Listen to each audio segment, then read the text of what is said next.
चलिए, तो आप सभी बच्चों का बहुत स्वागत है। बच्चे, आप जानते हैं कि आपका अपकमिंग एसएससी एग्जाम कैलेंडर देखते हुए बहुत जरूरी है कि आप स्टैटिक जीके में अच्छा परफॉर्म करें, क्योंकि स्टैटिक जीके बहुत अच्छा वेटेज रखता है इन एग्जाम्स में। जीएस में हाईएस्ट वेटेज स्टैटिक जीके का ही है। इनफैक्ट मैंने आपके लिए एक दूसरी वीडियो बनाई थी जहां पर एनालिसिस भी किया था कि किस सेक्शन से ज्यादा क्वेश्चन आते हैं, तो स्टैटिक जीके से ही सबसे ज्यादा आते हैं। चलिए, तो अब हम लोग बात करते हैं। आज हमारे सामने एक शानदार टॉपिक है खेल या स्पोर्ट्स। इसकी अलग अलग श्रृंखलाएं आएंगी, क्योंकि आप जानते हो कि खेल या स्पोर्ट्स बहुत बड़ा टॉपिक है, बहुत सारे स्पोर्ट्स हैं। फिर क्या किया गया है आपके लिए, प्रीवियस ईयर क्वेश्चंस के आधार पर, मोस्ट प्रोबेबल क्वेश्चंस के आधार पर, करंट अफेयर्स के आधार पर एक सीरीज ये खेल या स्पोर्ट्स की हमने शुरू की है। आज इसका फर्स्ट लेक्चर। इससे पहले मैंने ओलंपिक और क्रिकेट कर दिया। क्रिकेट इसलिए सेपरेट कर दिया क्योंकि क्रिकेट में अपने आप में काफी कुछ डेटा था, तो वो अलग कर दिया। और अब हमने स्पोर्ट्स में जो बचे हुए हैं वो भी देखेंगे, प्लस इक्का दुक्का क्रिकेट के क्वेश्चन यहां पे भी देखेंगे, लेकिन मेजॉरिटी फोकस होगा अन्य खेलों पर।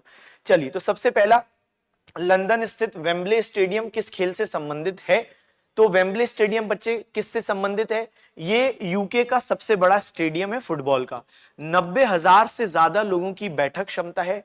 और क्योंकि यूके का सबसे बड़ा फुटबॉल स्टेडियम है, इसलिए अक्सर पूछा जाता है वेम्बले स्टेडियम फुटबॉल। चलिए, निम्नलिखित में से किस कप या ट्रॉफी का संबंध लॉन टेनिस से है? यहां पर मैं लंदन भी ऐड कर दूं? अच्छा, ऐड है क्वेश्चन में, ठीक है। निम्नलिखित में से किस कप या ट्रॉफी का संबंध लॉन टेनिस से है? ये तो सिंपल क्वेश्चन है। देखिए, भले ही आपको मालूम हो कि ठीक है, विंबलडन 4 ग्रैंड स्लैम में से एक होता है। ग्रैंड स्लैम आप समझते होंगे, एक जिसमें हम लोग बात करते हैं ऑस्ट्रेलियन ओपन, एक हम लोग बोलते हैं यूएस ओपन, एक हम लोग बोलते हैं फ्रेंच ओपन, और एक होता है विंबलडन। क्या होता है बच्चे? विंबलडन। तो अब बाकी सब तो समझ में आ रहे हैं कि वो कहां होते होंगे आयोजित, लेकिन विंबलडन कहां पर होता है बच्चे? तो विंबलडन आपका ब्रिटेन में आयोजित होता है। ठीक है, तो एक ये बात आपको दिमाग में रखनी है। तो विंबलडन आपका ब्रिटेन में आयोजित होता है, ये बात आप दिमाग में रखो। बाकी तीन तो नाम से ही क्लियर है, ऑस्ट्रेलियन ओपन ऑस्ट्रेलिया, ये अमेरिका, और ये फ्रांस में होता है। चलिए, विंबलडन में जो कोर्ट होता है उसके बारे में भी बात करें, ग्रास कोर्ट। तो जो घास का कोर्ट होता है वहां पर ये खेला जाता है। ठीक है, ठीक है सर, तो ग्रास कोर्ट इसका एकदम सही जवाब है। अब बात करते हैं हम लोग दूसरे कुछ कप की। तो जैसा आप देख पा रहे हो, रॉथमैन कप। तो बेटा, रॉथमैन कप किससे संबंधित है? क्रिकेट। हो सकता है आपने इसका नाम नहीं सुना हो। ये असल में जो 1980s 90s में एक टूर्नामेंट होता था, रॉथमैन कप बोलते थे, अब तो नहीं होता है, तो ये क्रिकेट से संबंधित है। थॉमस कप बहुत ही ज्यादा प्रतिष्ठित, बहुत ज्यादा प्रेस्टिजियस टूर्नामेंट है बच्चे बैडमिंटन में। इनफैक्ट 2022 में इंडिया ने पहली बार थॉमस कप जीता था। इतने सालों से थॉमस कप पूरा पहली बार जीता था, तो बहुत ही ज्यादा सब लोगों ने तारीफ की थी। ठीक है, मैं इसके बारे में भी आगे आने वाले क्वेश्चंस में बताऊंगा कि करंट कौन विजेता है, सबसे ज्यादा किसने जीते, इंडिया ने कब जीता, वो सारी बातें फिर रिपीट होंगी। विंबलडन हमारा हो गया। देवधर ट्रॉफी किससे संबंधित है? Again cricket. तो देवधर ट्रॉफी बेटा किससे संबंधित है? तो देवधर ट्रॉफी संबंधित है क्रिकेट से। ठीक है, रॉथमैन भी क्रिकेट से। आइए अगले प्रश्न पे चलते हैं। थर्ड आई खेल शब्दावली किससे संबंधित है? थर्ड आई, तो ये थर्ड आई संबंधित है बच्चे क्रिकेट से, ये और कुछ नहीं, थर्ड एम्पायर है। तो third I is nothing but third umpire. तो इसलिए ये क्वेश्चन डाला गया है। इनफैक्ट ये क्वेश्चन ऑलरेडी आ चुका है। कई सारे पीवाईक्यूज आपको आज की इस पर्टिकुलर क्लास में देखने को मिलेंगे। थर्ड आई बच्चों को कंफ्यूज कर सकता है। थर्ड एम्पायर तो हम सबको मालूम है क्रिकेट में है, 2 ऑन फील्ड एम्पायर होते हैं और एक थर्ड एम्पायर होता है, लेकिन थर्ड आई भी थर्ड एम्पायर है। ठीक है, जिन बच्चों को क्रिकेट से संबंधित जानकारी नहीं है, तो आप ऐसा सोचो जैसे थर्ड एम्पायर का जहां जहां यूज होता है, जैसे फॉर एग्जांपल बॉलर ने बॉल फेंकी और बैट्समैन के पैड से लग गई। बॉलर ने अपील की एम्पायर को कि भाई लेग बिफोर विकेट, इसको आउट दो, क्योंकि इसने पांव पहले ले आया विकेट से बॉल बचाने के लिए, ये पांव से इसके बॉल टच हो गई है, बैट से टच हुई, इसको आउट दो। लेकिन एम्पायर ने बोला नहीं, नॉट आउट। फिर कहां रेफर कर सकते हैं वो? थर्ड एम्पायर को। तो यही थर्ड आई है। ठीक है, तो कई सारे बच्चे, क्योंकि क्रिकेट हम लोग बहुत देखते हैं तो हमको मालूम है, लेकिन कई बच्चे नहीं देखते, इसलिए मैं ऐसी भी कभी कभार बीच में डिटेल्ड बात करता हूं। बिशप शब्द किस खेल से संबंधित है? तो ये बड़ा सिंपल क्वेश्चन हो गया, चेस से संबंधित है। और हम जानते हैं कि जो बिशप होता है वो डायगनली चलता है। ये एसएससी सीजीएल 2024 में पूछा था कि निम्नलिखित में से कौन सा ऐसा चेस में पीस है जो कि डायगनली चलता है। ठीक है, तो बच्चे डायगनली कौन चलता है? तो इसका सही जवाब है बिशप चलता है। बिशप को हम लोग और किस नाम से जानते हैं? तो हिंदी में इसको ऊंट बोला जाता है, ऊंट बोला जाता है। ये डायगनली ऐसे ऐसे तिरछा चलता है। ठीक है, चलो, नेट, लव और ड्रॉप शब्दावलियां ये किस खेल से संबंधित है? नेट, लव और ड्रॉप। अब देखो, जब हम बात करते हैं नेट, तो नेट तो बहुत सारे स्पोर्ट्स में होता है।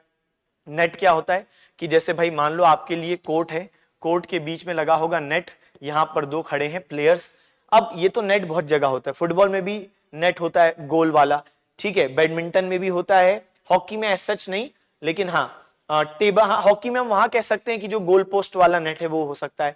टेबल टेनिस में भी हमको नेट देखने को मिलता है, तो नेट तो बड़ा कॉमन है। फिर लव, अब लव कहां पर होता है बेटा, बैडमिंटन में भी होता है लव, है ना। और हम बात करें, अच्छा ये टेबल टेनिस था, ठीक है, यहाँ पे भी अच्छा।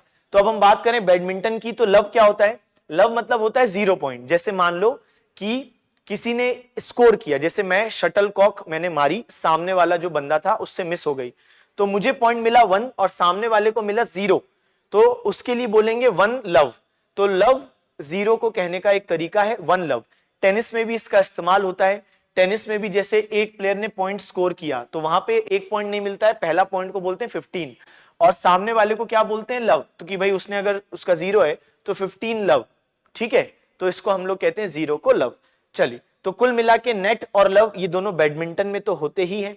फिर ड्रॉप भी बैडमिंटन का ही है, तो इसका सही जवाब बच्चे बैडमिंटन होगा, ठीक है, क्योंकि नेट भले हमको और भी जगह दिख रहा था, लेकिन लव और ड्रॉप, तो लव कहां पे होता है, टेनिस में होता है, लेकिन टेनिस ऑप्शन में नहीं है, इसलिए मैंने रिपीट किया आपके सामने बात किया। अच्छा ये टेबल टेनिस है, नॉट टेनिस, ठीक है, तो लव टेनिस में भी होता है, लेकिन तीनों ही कहां पे होते हैं, बैडमिंटन, नेट लव और ड्रॉप तीनों ही बैडमिंटन। सर ड्रॉप क्या होता है, ड्रॉप ऐसा होता है कि जैसे एक प्लेयर है, अब वो बहुत करीब आ जाए नेट के और बहुत ही स्लोली अपने बैडमिंटन के रैकेट से बहुत स्लोली शटल कॉक को नीचे से ऐसा मारे कि ये शटल कॉक बस हल्का सा नेट क्रॉस करके सामने वाले के पाले में गिरे, तो इसको हम लोग कहते हैं ड्रॉप।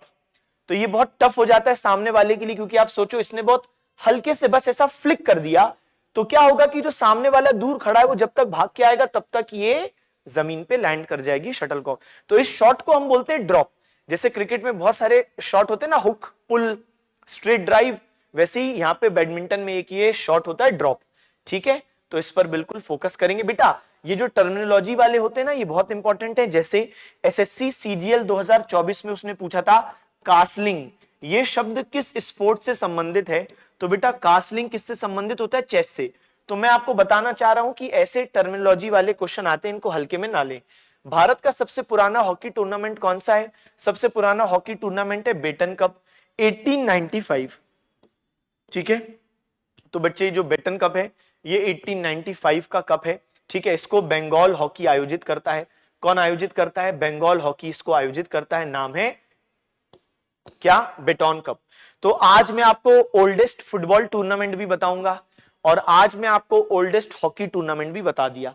तो ओल्डेस्ट हॉकी टूर्नामेंट क्या है इंडिया का, बेटन कप, और जो ओल्डेस्ट फुटबॉल टूर्नामेंट है वो है डुरंड, वो हम लोग आगे देखेंगे, ठीक है सर। तो 1895 से बंगाल हॉकी आयोजित करती है। इंग्लैंड का इप्सन स्टेडियम किस खेल से संबंधित, जैसे वेम्बली, आज हमने जो पहला क्वेश्चन देखा था वो देखा था वेम्बली स्टेडियम किससे, तो फुटबॉल, तो वेम्बली स्टेडियम फुटबॉल से संबंधित है। लेकिन जो इप्सन स्टेडियम है ये किससे संबंधित है बेटा, तो डर्बी हॉर्स रेसिंग, डर्बी घुड़दौड़, तो जो डर्बी घुड़दौड़ है उससे संबंधित है क्या, इप्सन स्टेडियम। इस प्रकार से हम देखते हैं कि यहाँ पे घुड़दौड़ होती है इप्सन स्टेडियम में, ठीक है बच्चे, इंग्लैंड में है। तो वेम्बली फुटबॉल और इप्सन कहां पर है, ये भी इंग्लैंड में है, वेम्बली इंग्लैंड फुटबॉल और इप्सन इंग्लैंड, लेकिन डर्बी हॉर्स रेसिंग। चलो, विश्व बैडमिंटन संघ की स्थापना किस वर्ष की गई, वर्ल्ड बैडमिंटन एसोसिएशन कब स्थापित हुआ, तो बच्चे वर्ल्ड बैडमिंटन एसोसिएशन 1934 में स्थापित हुआ और इसका जो मुख्यालय है वो मलेशिया की राजधानी है जिसे हम क्या कहते हैं, कुआलालंपुर। तो कुआलालंपुर मलेशिया में बैडमिंटन वर्ल्ड फेडरेशन कह लो, BWF, या वर्ल्ड बैडमिंटन एसोसिएशन कह लो, एक ही बात है। तो बच्चे वर्ल्ड बैडमिंटन एसोसिएशन और बैडमिंटन वर्ल्ड फेडरेशन ये एक ही है, कंफ्यूज मत होना। तो इसका कहां पर है, हेडक्वार्टर कुआलालंपुर मलेशिया, और स्थापना 1934 में हुई है। आइए अभी आज की क्लास में मैं आपको लेके चलूंगा बॉक्सिंग एसोसिएशन के एक प्रश्न पे। तो बॉक्सिंग एसोसिएशन तब मैं बताऊंगा 1921 और बैडमिंटन 1934, आपको याद रखना है। तो पहले बॉक्सिंग आई थी। प्रकाश पादुकोण का संबंध किस खेल से, ये बिल्कुल आ चुका है एसएससी में प्रश्न, तो इनका संबंध बेटा किससे, अब आप ये चीज समझो कि ये पीवी सिंधु के कोच हैं, इतना ही नहीं, लक्ष्य सेन, तो ये लोग किसके खिलाड़ी हैं, पीवी सिंधु, लक्ष्य सेन, तो ये सब बैडमिंटन खिलाड़ी हैं। तो पीवी सिंधु, लक्ष्य सेन, ये लोग बेटा बैडमिंटन खिलाड़ी हैं और उनके जो कोच साहब हैं उनका नाम है प्रकाश पादुकोण साहब। तो इनने एक प्रकाश पादुकोण अकेडमी भी स्थापित की है, प्रकाश पादुकोण बैडमिंटन अकेडमी। और ये कहां पर स्थित है? ये स्थित है बेंगलुरु में, ठीक है। ये दीपिका पादुकोण इनकी ही बेटी है, ठीक है, वो भी अपने करियर में अच्छा कर रही। तो पीवी सिंधु, लक्ष्य सेन, तो लक्ष्य सेन को मैं अच्छे से लिख दूं तो पीवी सिंधु, लक्ष्य सेन, ये लोग बैडमिंटन से एसोसिएटेड हैं और ये प्रकाश पादुकोण के ही शिष्य हैं। The race of my life पुस्तक के लेखक कौन है? Who is the author of the book the race of my life? तो बच्चे कौन है ऑथर? तो सही जवाब क्या है? सही जवाब है मिल्खा सिंह। मिल्खा सिंह साहब ने एशियन गेम्स, तो जो एशियाई खेल होते हैं वहां पर गोल्ड मेडल जीता है, प्लस कॉमनवेल्थ गेम्स, तो जो राष्ट्रमंडल खेल होते हैं वहां पर भी इनने गोल्ड मेडल जीता है। ओलंपिक्स में नहीं जीत पाए, ओलंपिक्स में मेडल मिस हो गया। तो मिल्खा सिंह साहब, इनके लिए एक शब्द है फ्लाइंग सिख। क्या बोलते हैं बेटा इनको? फ्लाइंग सिख। तो क्यों ऐसा बोलते हैं फ्लाइंग सिख? क्योंकि बहुत ही अच्छा तेज दौड़ते थे, इसलिए बच्चे इनके लिए शब्द का इस्तेमाल है फ्लाइंग सिख, क्योंकि बहुत बेहतरीन दौड़ते हैं इसलिए फ्लाइंग सिख, ठीक है। फिर अब तो इनका निधन हो चुका है, आपको मालूम होगा, नहीं मालूम तो आपको अपडेट मिल गई, अब इनका निधन हो चुका है। स्प्रिंटर थे, धावक थे, 200 मीटर 400 मीटर रेस में बहुत बेहतरीन भागते थे। चलिए, टर्बनेटर के नाम से कौन जाने जाते हैं? टर्बनेटर, तो किसको बोलते हैं बच्चे? टर्बनेटर। तो ये एक शब्द है टर्मिनेटर। अब टर्बनेटर क्या है? तो ये ऑस्ट्रेलिया का एक बार एक टूर था जिसमें हरभजन सिंह साहब गए थे। तो वहां पे ऑस्ट्रेलियन मीडिया की आदत है कि कभी कभार वो मजाक उड़ाती है, कभी कभार कोई अच्छा खेलता है तो फिर उसको तारीफ भी देती है। तो यहाँ पे हरभजन सिंह को टर्बनेटर कहा गया, ठीक है। हरभजन सिंह साहब की बात करें तो इंडिया के लिए इन्होंने काफी विकेट लिए हैं। सबसे ज्यादा टेस्ट मैचों में इंडिया के लिए विकेट लिए गए अनिल कुंबले साहब द्वारा। अनिल कुंबले साहब ने 619 विकेट लिए हैं, 619 अनिल कुंबले साहब के विकेट, ओवरऑल हाईएस्ट इंडिया की तरफ से इनका ये। ओवरऑल सबसे हाईएस्ट टेस्ट मैचों में विकेट लिए हैं मुथैया मुरलीधरन, श्रीलंका, 800 विकेट, एग्जैक्टली 800, कितनी बड़ी बात है। लेकिन यहां पर अनिल कुंबले 619। फिर देखो आर अश्विन, रविचंद्रन अश्विन साहब, अश्विन साहब दूसरे नंबर पर इंडिया के लिए हाईएस्ट विकेट टेकर में 537। तो नंबर 1 619, फिर 537 रविचंद्रन अश्विन। फिर बात करें बेटा किसकी? कपिल देव। तो जो कपिल देव साहब में 3rd नंबर पर हैं और इनके पास है 434 विकेट, 434। और फिर है हरभजन सिंह टर्बनेटर, लेकिन इनके फिगर भले ही याद मत रखो, पहले दो के फिगर याद करो, 619 और 537, बाकी दो का नाम अनिल कुंबले, अश्विन साहब, कपिल देव साहब, हरभजन सिंह। चलो, सुब्रतो कप निम्नलिखित में से किससे संबंधित है? आइए, सुब्रतो कप। तो बच्चे सुब्रतो कप भी फुटबॉल से संबंधित है, लेकिन ये किस प्रकार का टूर्नामेंट है? इंटरनेशनल इंटर स्कूल टूर्नामेंट है। तो भारत के कई सारे स्कूल के बच्चे स्कूल पार्टिसिपेट कर रहे हैं, प्लस इंटरनेशनल बोला मैंने, तो हमारे कई सारे पड़ोसी देशों के भी स्कूल पार्टिसिपेट करते हैं। फिर भारत ने यह भी प्रयास किया है कि अफगानिस्तान में स्पोर्ट्स को प्रमोशन देने के लिए अफगानिस्तान के भी बच्चों को यहां पर मौका मिलता है कि वो यहां पर आए, खेलें। तो सुब्रतो कप बच्चे फुटबॉल टूर्नामेंट है और अंतर विद्यालय फुटबॉल टूर्नामेंट यानी इंटर स्कूल फुटबॉल टूर्नामेंट है, ठीक है। ठीक है सर, किसके नाम पर है? तो इंडियन एयरफोर्स के एक एयर मार्शल जिनका नाम था सुब्रतो मुखर्जी, उनके नाम पर ही रखा गया है। तो भारतीय वायुसेना के एयर मार्शल सुब्रतो मुखर्जी साहब के नाम पर रखा गया। वार्षिक टूर्नामेंट है, 1960 में शुरू हुआ था। तो बच्चे Subroto cup football tournament 1960 inter school international tournament है। तो इंटर स्कूल है स्कूलों के बीच, लेकिन अंतरराष्ट्रीय स्तर का। और कब शुरू हुआ? 1960 में सुब्रतो फुटबॉल कप शुरू हुआ, 1960। चलो, निम्नलिखित में से विषम खिलाड़ी कौन है? ऑड कौन है? ऑड। चलो इसका जवाब आप दो जब तक पानी हो जाए। पानी हो जाए भाई, इसका जवाब दीजिए।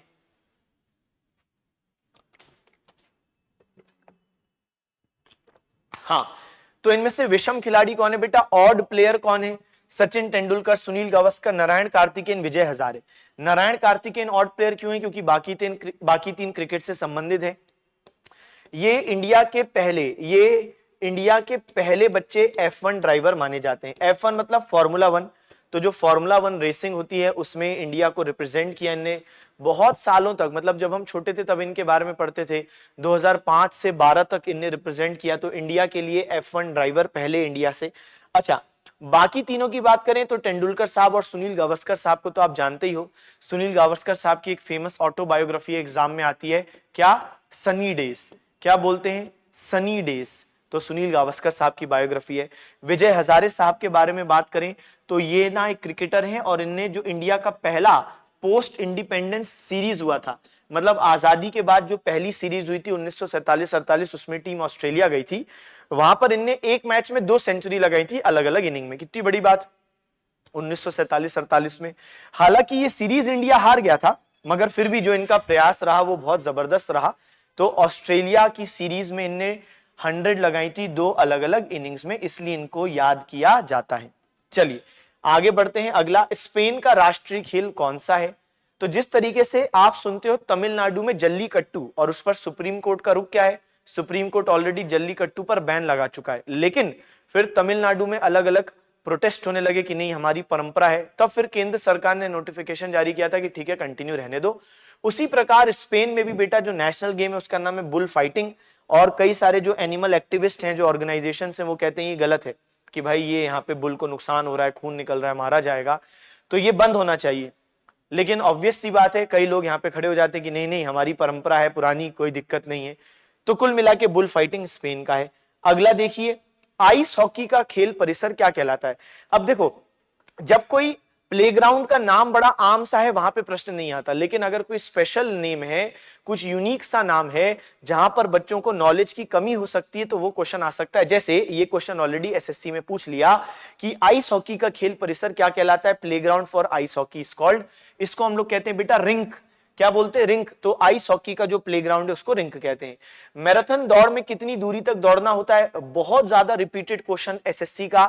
क्या है बच्चे लंबाई? मैराथन दौड़, तो मैराथन दौड़ तेज नहीं भागी जाती है कि आपने सोचा मैराथन में गए और आप बहुत तेज भागे, थोड़ी देर में ढेर हो जाओगे, क्योंकि 42.195 किलोमीटर, इमेजिन करो 42 किलोमीटर की बच्चे ये दौड़ है, 42.195 किलोमीटर। अच्छा, इसमें मील भी याद रखो, क्योंकि कभी हो सकता है आपसे एग्जाम में मील में पूछ ले। तो 26.2 मील यानी 26.2 माइल्स, 26.2 माइल्स, तो ये है इसका टोटल जो भागना होता है। तो दोनों याद रखना, मील में 26.2 और किलोमीटर में 42.195। चलो, हॉकी में पेनल्टी स्ट्रोक कितनी दूरी से मारा जाता है? अब जब हम बात करते हैं पेनल्टी स्ट्रोक की, तो आप इसे समझते हैं? जैसे आपने शायद चक दे इंडिया मूवी देखी हो, तो क्या होता है कि जैसे मान लो एक इनका लाइन होता है, उस लाइन के अंदर अगर अटैकर्स आ गए हैं, लेकिन डिफेंडर इस प्रकार से टैकल करते हैं जो कि फाउल की कैटेगरी में आता है, तो ऐसी स्थिति में सामने वाली टीम को एक पेनल्टी शूटआउट मिल जाता है। ठीक है, फाउल लग जाता है डिफेंडर्स पे कि तुमने गलत तरीके से टैकल किया, और पेनल्टी शूटआउट मिलता है अटैकर को। तो अटैकर जिस पॉइंट पे खड़ा होता है, वहां से जो दूरी है गोल पोस्ट की, ये कितनी होती है? ये होती है 7 यार्ड, यानी जो गोलकीपर है और जो अटैकर है उसके बीच की दूरी। तो यही आपसे प्रश्न पूछता है, तो 7 गज या 7 यार्ड, ये इसका सही जवाब है, पेनल्टी स्ट्रोक का डिस्टेंस। चलिए अगला देखें, बाराबाती स्टेडियम कहां अवस्थित है? जब हम लोग बात करते हैं बेटा बाराबाती स्टेडियम, तो ये कहां पर मौजूद है? तो बाराबाती स्टेडियम कटक में मौजूद है। कहां पर? तो बाराबाती स्टेडियम बेटा कटक में मौजूद है।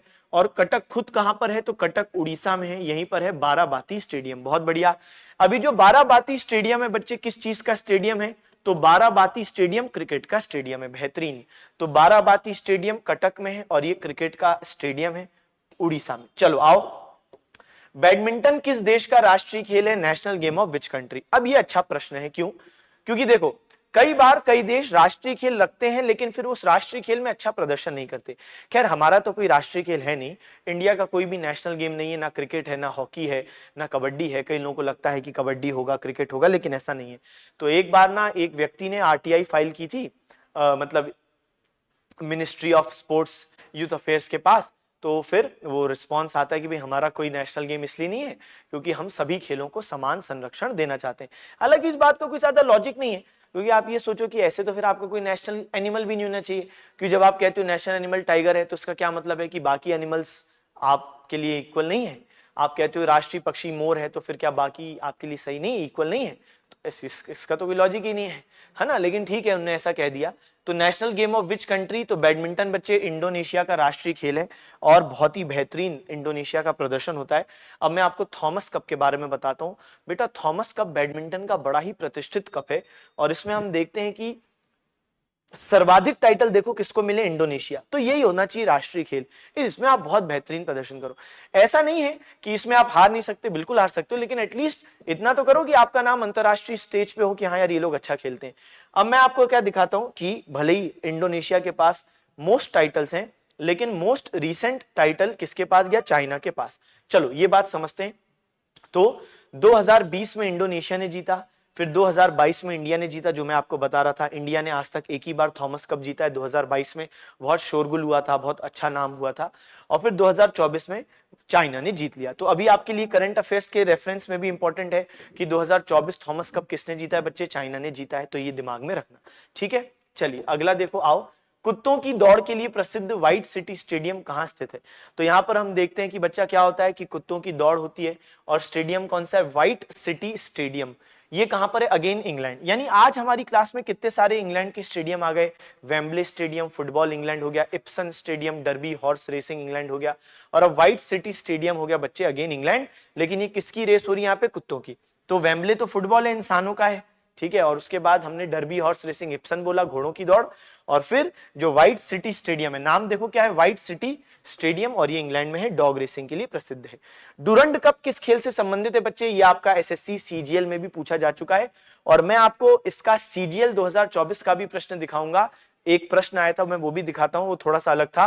तो डुरंड कप फुटबॉल का है, लेकिन जो सीजीएल 2024 में देखो 25 सितंबर को पूछता है, भारत में 1888 में डुरंड कप टूर्नामेंट कहां शुरू हुआ। तो ये कहां शुरू हुआ बच्चे, शिमला में शुरू हुआ। इनफैक्ट ये इंडिया का, ये एशिया का सबसे पुराना फुटबॉल टूर्नामेंट है। तो इंडिया का, एशिया का सबसे पुराना फुटबॉल टूर्नामेंट क्या है, डुरंड कप। कहां से शुरू हुआ, शिमला से शुरू हुआ। उस समय जो विदेश सचिव थे, जो फॉरेन सेक्रेटरी थे इंडिया के, उनका नाम था मॉर्टिमर डुरंड। तो उनके नाम पे शुरू हुआ। तो Durand cup British India army द्वारा शिमला में 1888 में बच्चे इसको शुरू किया जाता है, ठीक है। ये बात हमको दिमाग में रखनी। तो स्टार्टेड इन 1888। अच्छा, इस टूर्नामेंट का नाम ब्रिटिश इंडिया के तत्कालीन विदेश सचिव, जिनका नाम है मॉर्टिमर डुरंड, इनके नाम पर है। अच्छा, इसमें सबसे ज्यादा सफल टीम कौन सी रही, मोहन बागान। तो मोहन बागान आपने नाम सुना होगा, सुपर जायंट्स। तो मोहन बागान 17 बार इस खिताब को जीती है। कितनी बार जीती बेटा, 17 बार। लेकिन अब मैं आपको यह भी बताता हूं कि हाल ही में आपको जो याद रखना है, जो बहुत महत्वपूर्ण है आपके लिए, क्योंकि 2 बार डुरंड कप पता है कौन जीता है लगातार। तो बेटा 2 बार लगातार डुरंड कप 133वां एडिशन 2024 में हुआ, और 134th एडिशन हुआ 2025 में। दोनों की बात सुनिए। तो जो 133rd एडिशन डुरंड कप, उसको जीतने वाली टीम है north east united football club. ये इनका पहला टाइटल था, पहली बार north east united football club ने डुरंड कप जीता, पहली बार जीता 2024 में। और तो और हराया किसको, मोहन बागान सुपर जायंट्स। तो जो सबसे सफल टीम थी डुरंड कप की, उसको ही हरा दिया, गजब।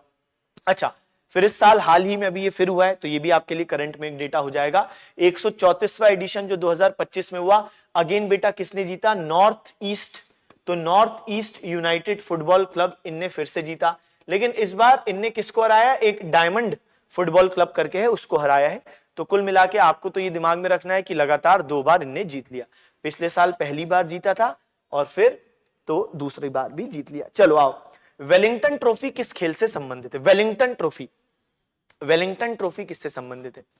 तो जब हम लोग बात करते हैं बच्चे वेलिंगटन ट्रॉफी के बारे में, तो वेलिंगटन ट्रॉफी रोइंग से संबंधित है। किससे, रोइंग।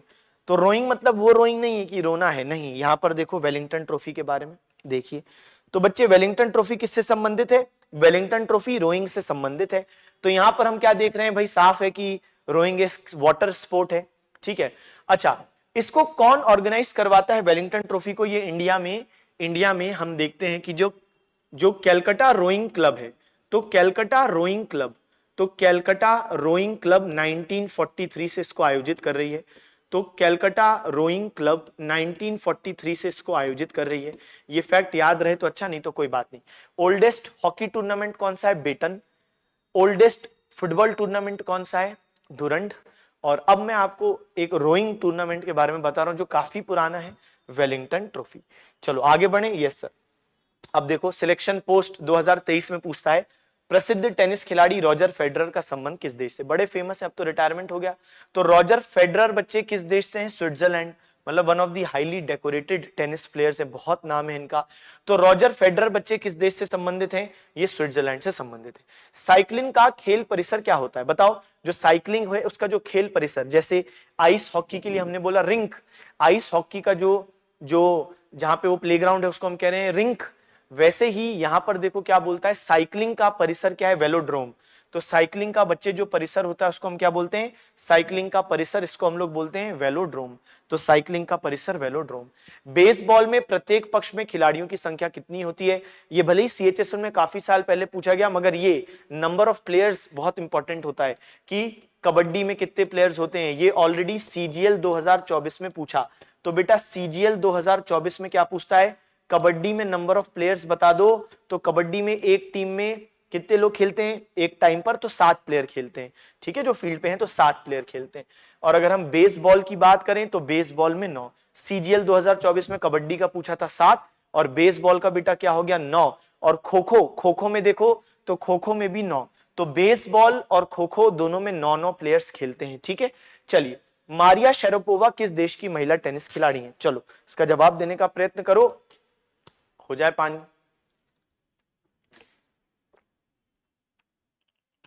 हाँ जी, तो जब हम बात करते हैं मारिया शेरापोवा की, तो बच्चे ये रूस से संबंधित प्लेयर हैं। जैसे रॉजर फेडरर साहब टेनिस के, मारिया शेरापोवा भी टेनिस की हैं।